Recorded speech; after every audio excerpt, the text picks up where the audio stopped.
Готови сме. Дами и господа, вашите аплодисменти за невероятния балет на Мотошоу Полицейска академия. Момичета, браво! И започваме с първия представител от Италия. Вашите аплодисменти за невероятния Давиде Евангелиста! Дами и господа, едни от най-големите звезди на стънта в България, Стефан Петров и Йордан Кирчев! Няма как да не спомена и столицата на България. Вашите аплодисменти за нашия каскадер от София, Крум Николов! Ето този там в края младеж е само на 22 години и идва от Италия специално за мотор-шоуто.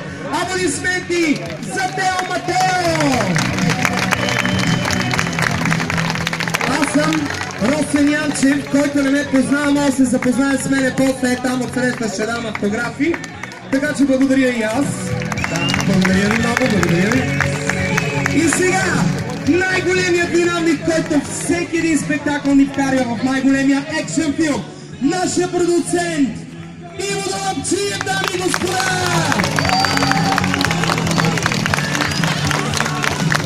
За нас не изиска беше чест и удоволствие да бъдете част от Мотошоу Полицейска академия.